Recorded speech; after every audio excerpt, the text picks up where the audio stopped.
যারা বিয়ের জন্য প্রস্তুতি নিচ্ছেন এরকম অনেকে আমার কাছে আসেন এবং বলেন যে ম্যাডাম সামনে আমার বিয়ের অনুষ্ঠান, আমি কি ধরনের ব্যবস্থা নিব, কি কন্ট্রাসেপটিভ ইউজ করব। এরকম অনেক পেশেন্ট পাওয়া যায় যারা স্বামী স্ত্রী আমার কাছে আসছেন যে গত 2 মাস আগে বিয়ে হয়েছে, এখন কোন ব্যবস্থা নিলে আমাদের জন্য ভালো হবে। কারণ অনেকেরই থাকেন যে বিয়ের পরপরই বাচ্চা নিতে চান না, হয়তোবা পারিবারিক কারণে, অথবা নিজেদেরকে সময় দিতে চান কিছুটা, অথবা হয়তোবা পড়াশোনার কারণে। তো এই সব কিছু মিলে আমি যেটা দেখেছি যে পেশেন্টদের মনে একটা প্রশ্ন থাকে যে বিয়ের পরপর যদি সাময়িকভাবে আমরা বাচ্চার প্ল্যান না করি তাহলে আমরা কি ব্যবস্থা নিব। আজকের ভিডিওটা মূলত তাদের জন্য।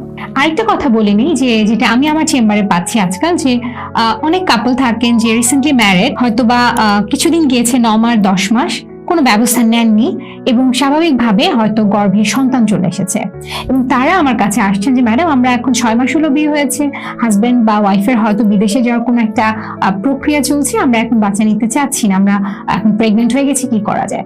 আসলে আমি চাই যে যারা নতুন বিয়ে করছেন তারা তাদের এই বিবাহিত জীবনে যেন প্রেগনেন্সিটাকে খুব প্ল্যান্ড ভাবে নেন এবং যেন এই ধরনের গর্ভপাতের সমস্যাগুলো সামনে না আসে।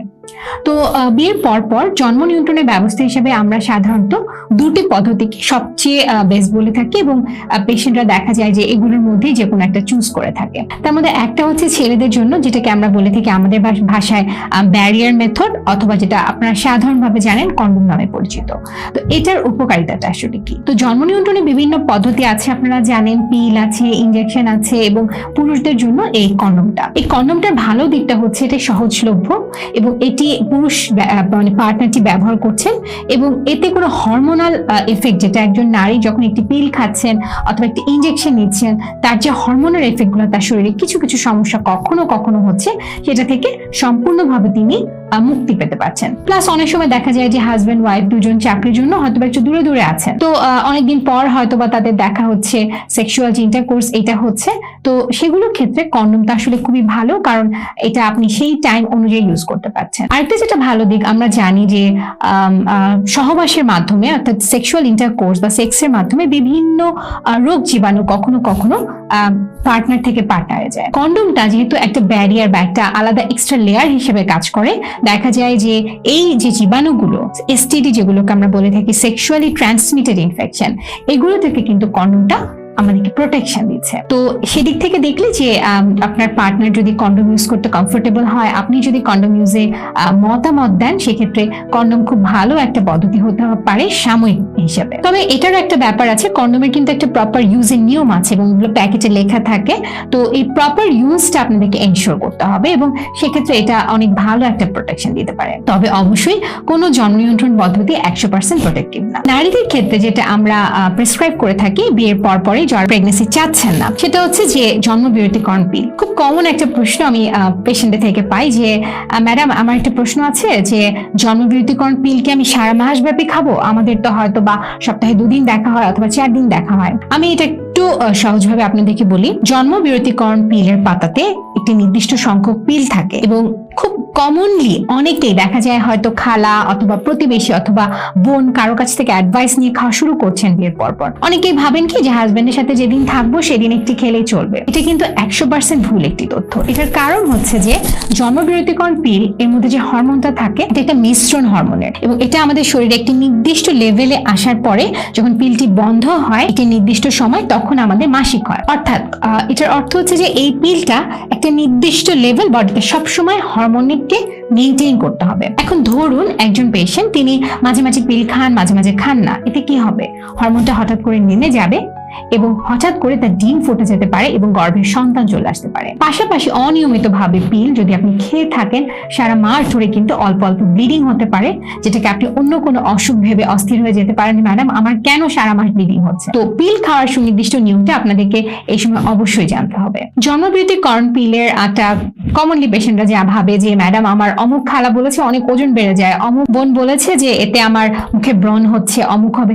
আসলে ব্যাপারটা এটা না। জন্মবিরতিকরণ পিল পিল এখন বাজারে যেগুলো অ্যাভেলেবল এবং কিছু নিউয়ার জেনারেশন পিল আছে। হ্যাঁ, আমরা যেমন মোবাইলটা যখন আপগ্রেডেড হয় আমি বলি এটা এই মোবাইল, এটা এর থেকে এটা ভালো, ঠিক একইভাবে পিলটা কিন্তু এখন অনেক আপগ্রেড এবং খুব ভালো ভালো হরমোন কন্টেনিং যে পিলগুলো এখন পাওয়া যায়, একটু হয়তো বা দাম বেশি, কিন্তু এগুলো দেখা যায় কোনোভাবেই মাথা ব্যথা করে না, ওজনকে কোনোভাবেই বাড়ায় না, পাশাপাশি মুখের ব্রণের সমস্যা অনেক কমিয়ে দেয়। কিছু কিছু পিল দেখা যাচ্ছে যে আপনারা জানেন পলিসিস্টিক ওভারি সিনড্রোম, এখন পিসিওএস এই নামটা মোটামুটি সবাই জানে, খুব কমন, অনেক পেশেন্ট আমরা পাই। তো পিসিওএস যাদের থাকে তাদেরও তো মাসিক একটা অনিয়মিত হওয়ার সমস্যা থাকে। দেখা গেছে যে যারা জন্ম নিয়ন্ত্রণের পদ্ধতি চাচ্ছেন, কারো কারো ক্ষেত্রে আমরা এই পিলটা দেওয়ার মাধ্যমে তার একইভাবে যেমন জন্ম নিয়ন্ত্রণের ব্যবস্থা করতে পারি, পাশাপাশি আমরা হচ্ছে এই পলিসিস্টিক ওভারিয়ান সিনড্রোমের যে সমস্যাগুলো অনিয়মিত মাসিক, সেটাকে আমরা সমাধান করতে পারি, অর্থাৎ মাসিকটাকে আমরা নিয়মিত করতে পারছি এই পিলের মাধ্যমে। তো নারীদের ক্ষেত্রে আপনি যদি